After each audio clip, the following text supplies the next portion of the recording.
This UPS driver without a degree posts a $2,400 weekly paycheck to Reddit and encourages unionizing. So let's check this out. A Reddit user claiming to be a UPS delivery driver with nothing more than a high school diploma shared a $2,400 weekly paycheck from 49 hours of work, encouraging others to organize or get exploited. The photo of the purported UPS staffer's pay stub from the week of August 27th showed that the unidentified person with the handle worthless drug abuser made $44.95 per hour for 40 hours of work and $67.42 per hour for the 9 overtime hours worked. And before taxes, net earnings totaled $2,412.92. If you're college educated with experience in your field, making less than I am, you're getting effed. Worthless drug abuser wrote.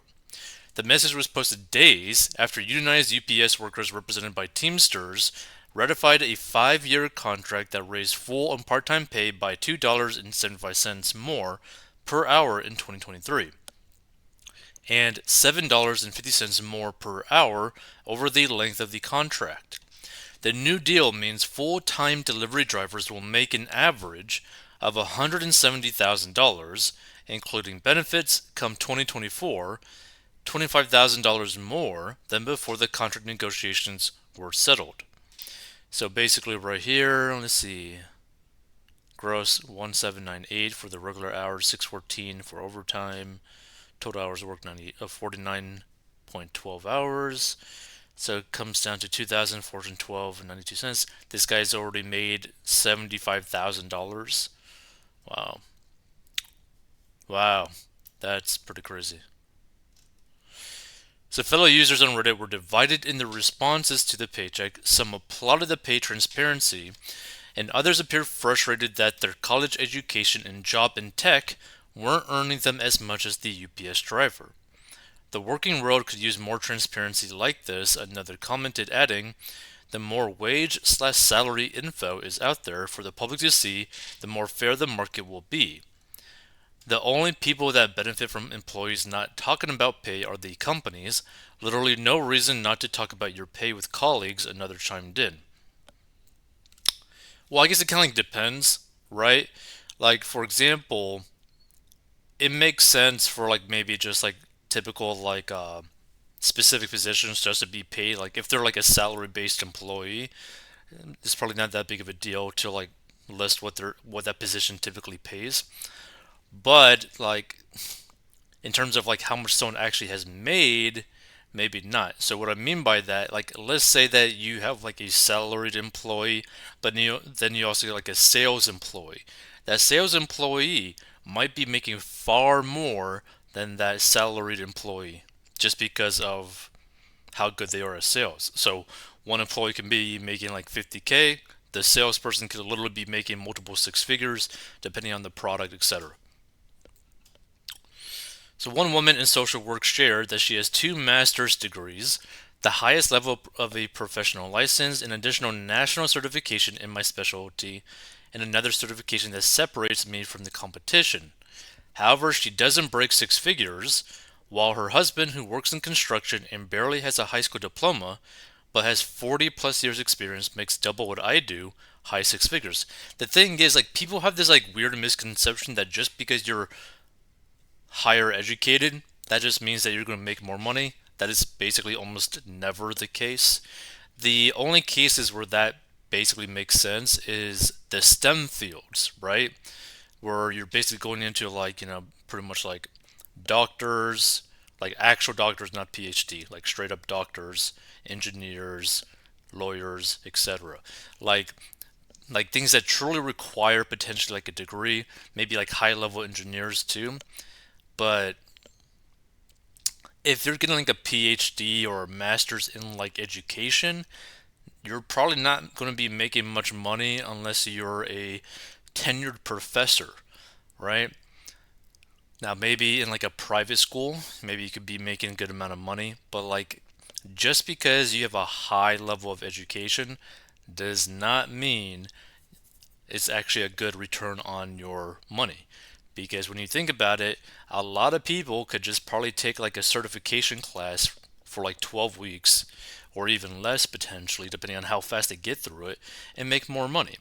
Or someone could literally be taking a job right now without really any trading, maybe only like a week of training, into like some sort of sales position that offers an okay commission and be making really good money.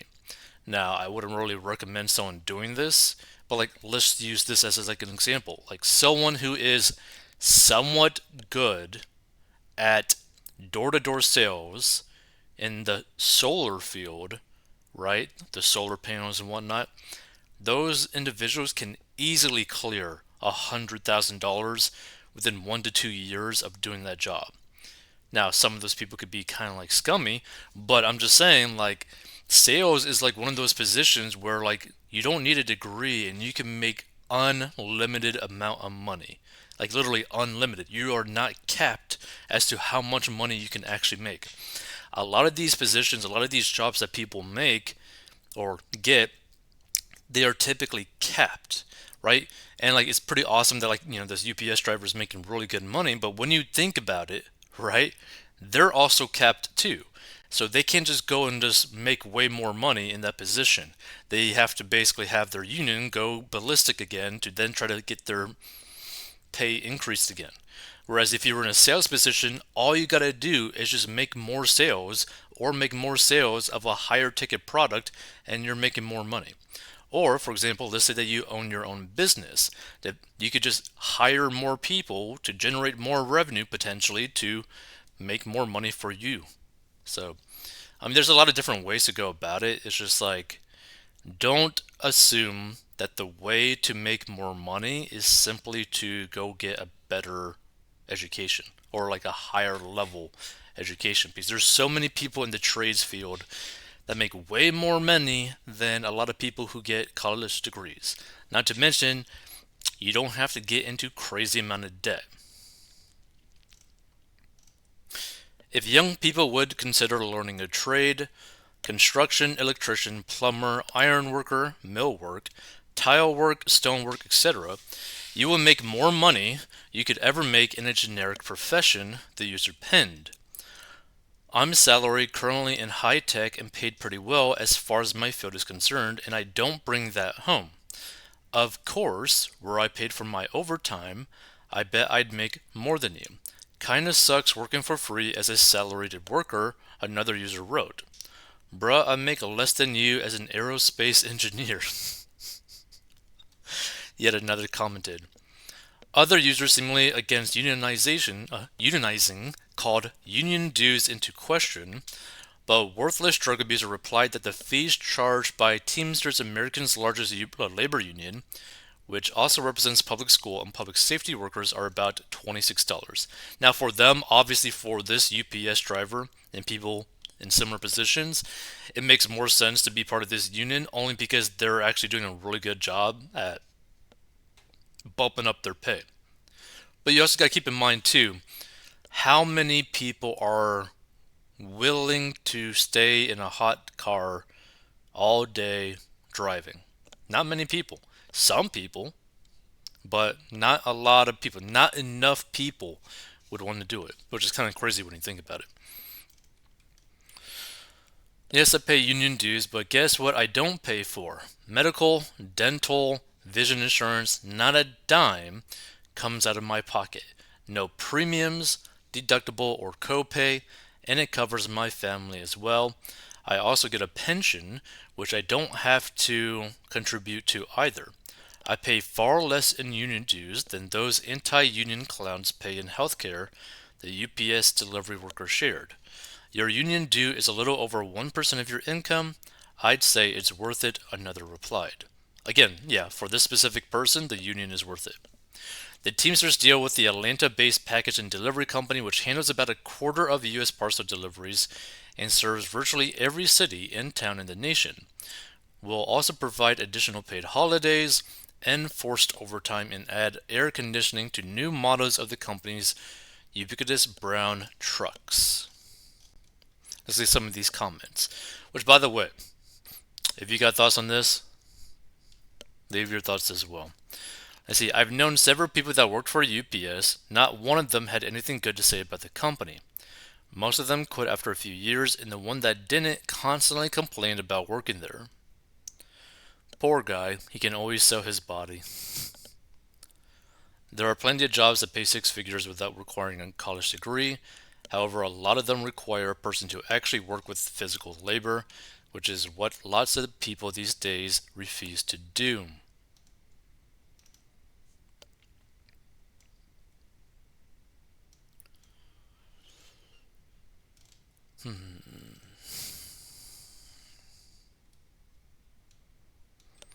Okay, so this person says, I drove for UPS for 30 years as a driver in Queens and now happily retired. The money was great, but to make that kind of money, I had to work almost 12 hours a day in all kinds of weather. I make a nice pension now and is enjoying my retirement. My point is, it's not easy working for UPS, and we earned every single penny.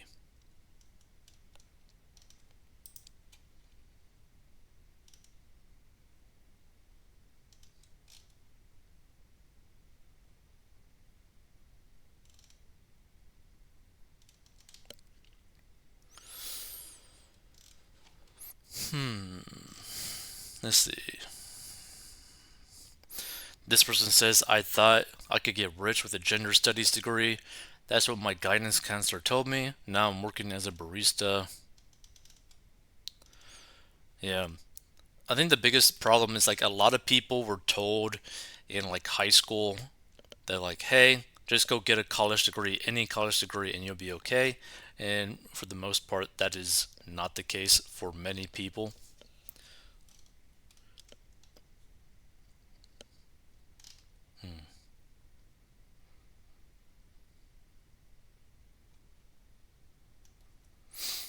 Let's see. This person says, I retired earlier this year from Verizon in New Jersey, being a member of IBEW Local 827. We now live in Florida while also maintaining a second residence in New Jersey for when we visit family and friends. Ready for the best part? Both properties are completely paid off due to the outstanding salary I made while I was working. Additionally, in retirement, I still have full medical, dental, and vision benefits as well as a 401k and a pension. This is all as a result of being in a labor union. Congratulations to the Teamsters Union for securing an outstanding win for your UPS members. Union Strong.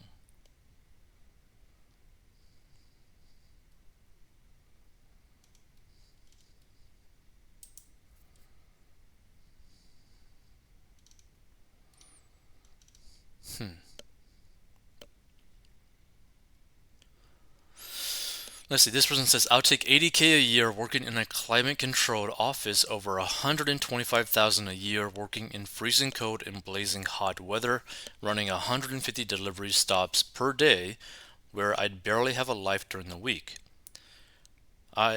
Because of the hours worked, and exhausting, but that's just me.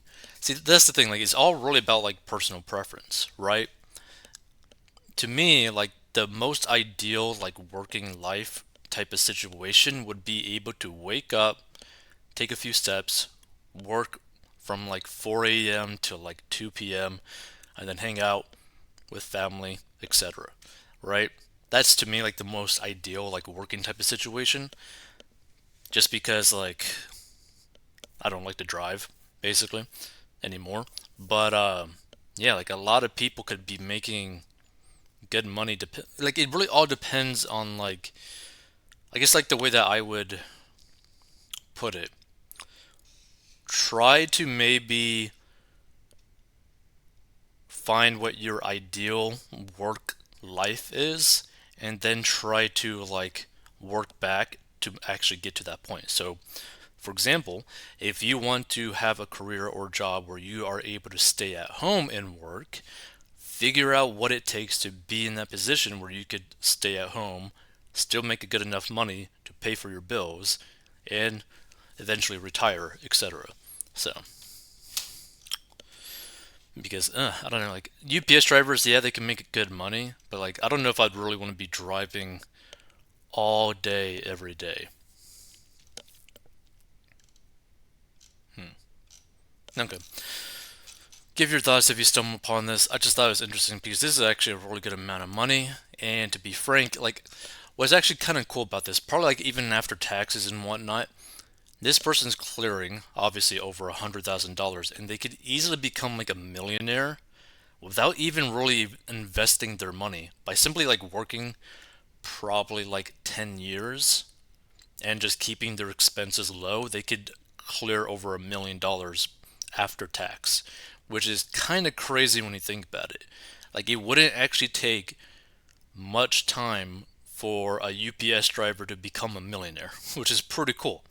Now, if they also bought a home, if they also put money towards retirement, they could cross that $1 million mark far sooner than the 10 years.